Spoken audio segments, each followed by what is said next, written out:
All right, my favorite people at the BiggerPockets community, back at it again with another video for you where we're dropping bombs, well, myself dropping bombs and golden nuggets for you. We're going to answer the question, what is the best market to invest in? But the main topic is going to be which market to choose for your rental property or properties. So you'll definitely want to stay tuned until the very end.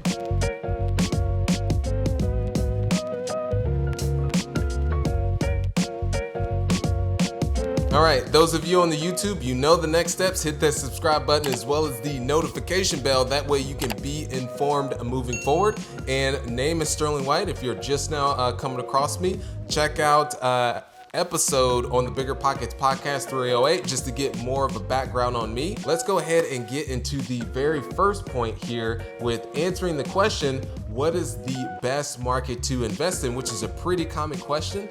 And I'm gonna give you an answer that you may not necessarily want to hear, which is it depends. Because each and every market offers something different. Are you someone that's more looking for appreciation? Are you looking for cash flow? Because let's say you're looking for more cash flow, and let's say more in the double digits is, if you're looking in California, or you're living in California, you want to invest in there, that may be a little bit more difficult. So in that case, you may want to look at another market that does offer you that. So you just have to understand what your personal investment philosophy is, and that'll allow you to be able to back into your market.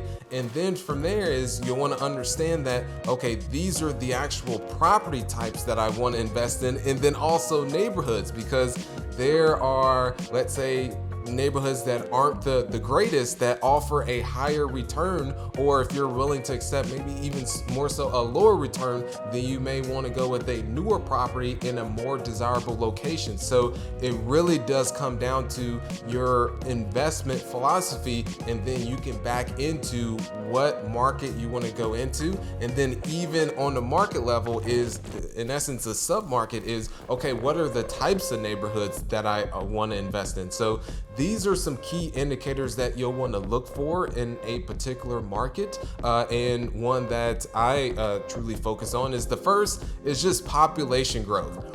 Are you investing in a market where there's a decline in the population and the population is very small? Then in that case that really just slims down your tenant pool, or let's say you're flipping houses, that just narrows things down because people are actually leaving. So that's just more risk for you. The next is looking at the crime.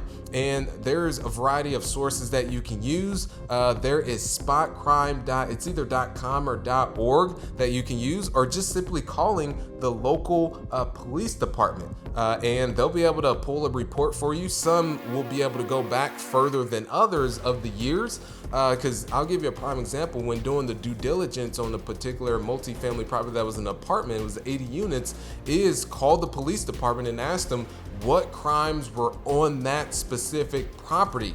And they were able to pull the report, and luckily there was nothing out of the ordinary as far as violent crimes. There were some petty crimes here and there, but those are the types of things that help you doing your due diligence when you're looking at a market, and even on a per property basis. And then the next is the employment rate. And all these stats you can actually get from this one great source. Just Google searching, you'll be able to determine what is the employment rate. Because if it's a high employment rate, it's going to be difficult for one, if people are not having jobs or losing their jobs, and let's say they're renting in your property that you have and they're not able to pay rent, that still affects you as a landlord. So those are some things that you want to look at as on a top level when you're identifying a market. The next point here is it a landlord friendly state? Looking at markets such as a Chicago or California or even a New York that are more tenant friendly versus other markets like Texas or Indiana that are a lot more landlord friendly. as a prime example is when I remember going in and doing the unfortunate evictions for a particular tenant. Is I remember showing up to the judge, and the first question that they asked the tenant was, did you pay rent? And the person said no, and they said, okay, we need you out by XYZ date. Yes, that's unfortunate, but there's some states and some judges that are a lot more lenient and willing to accept whatever story comes up. And then you've got some tenants out there that are professional tenants that are able to, they know the system and they're able to navigate through that. And the risks for you as the landlord is whether or not they are paying is you still got to pay the mortgage if you have debt on the property. So that's one of the first indicators is of when doing your due diligence is if it's something of interest or if it's important for you is to understand, is it landlord friendly as far as the market, or is it tenant friendly? So that's the next. And then, as I mentioned a little bit earlier, is that you understand the market as a whole. Let's say Indiana, and then you've got Indianapolis.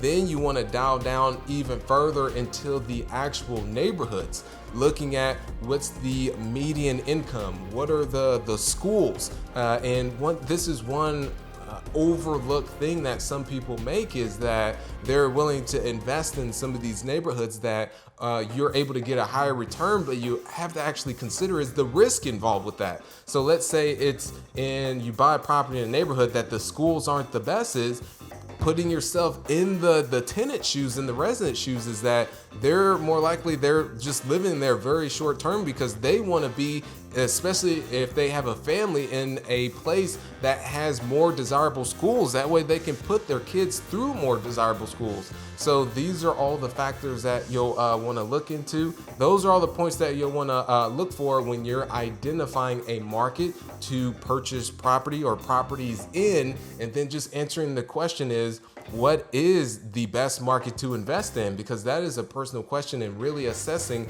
is what is your investment philosophy.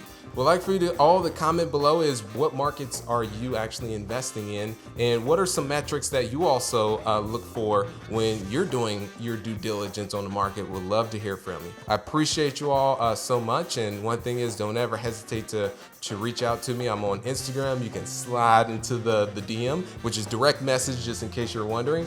Here to answer any questions and point you in the right direction. And also comment below with any questions as well. I'm also in the comments too. So thank you so much. Appreciate you.